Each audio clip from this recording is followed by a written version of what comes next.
The UK threatens 10 years for sneaky rule breakers. The Tampa, Florida mayor wants cops to hunt you down if you were seen without a mask after the Super Bowl. And another Republican congressman has died after testing positive for corona, but he was battling lung cancer and he was 67 years old. Parents are struggling too as the Biden administration gives mixed messages on reopening schools. This is the end of hour 2 of the Jesse Lee Peterson Show. It is Wednesday, February 10th, 2021. Stay tuned for hour 3 at 7:55 a.m. here in Los Angeles right now.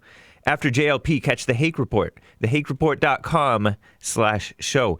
And later today, 4 p.m., the Bond Rebuilding the Man Sunday service throwback from 2010. 4 p.m. Pacific time, 7 Eastern. Rebuildingtheman.com/church. Check it out. Make sure you're subscribed and ring the bell on the Bond Rebuilding the Man YouTube channel. The UK threatens a 10-year prison term for quarantine rule breakers. According to the Epoch Times, travelers who break Britain's COVID quarantine rules will face fines and jail terms, according to the Health Secretary Matt Hancock just yesterday, Tuesday. Under the new rules that will come into force February 15th, anyone traveling to the UK from a country on the UK's travel ban list will be required to quarantine in a government-approved facility at their expense, very expensive too, for a period of 10 days at the cost of £1,750, which is more than $2,400. For an individual traveling alone, Hancock announced to Parliament.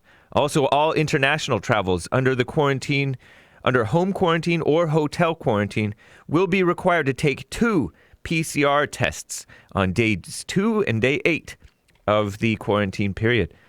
£1,000 penalty for any international arrival who fails to take a mandatory test.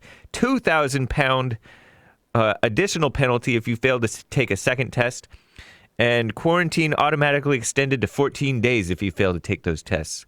£5,000 fine, which is $6,891, rising to £10,000, $13,782 if you don't stay in that expensive hotel. Anyone who lies on a form and tries to conceal that they've been in a red list country in the last 10 days prior will face a prison sentence of up to 10 years, said this guy. John Ashworth, an MP, member of Parliament, Labour's, the socialist, evil globalist group over there, political party, their shadow health secretary complained that over half of countries where the South African variant of this COVID thing has been identified are not on the country's travel ban list, also known as the red list.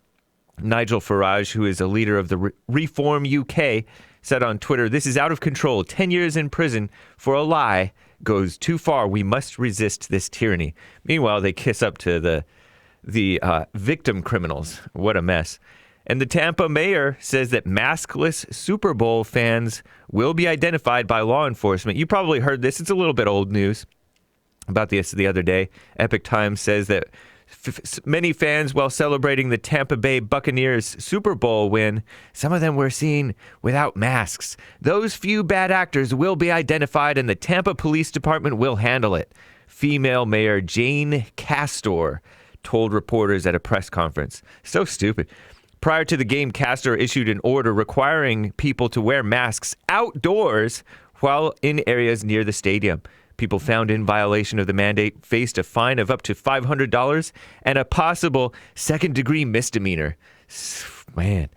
Representative Ron Wright dies after testing positive for the CCP virus. That's the Chinese Communist virus. And also after a battle with lung cancer, let's be honest.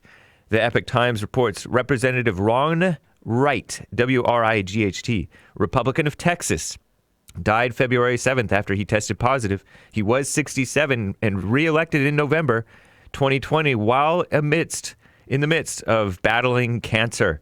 His office said Ron and Susan, apparently his wife, dedicated their lives to fighting for individual freedom, Texas values, and above all, the lives of the unborn. That's nice. Wright kept a vigorous work schedule after he contracted the virus, but he and his wife were hospitalized. First diagnosed with cancer in 2018, he called it a kick in the stomach, hospitalized just in September over it. I'm James Hake.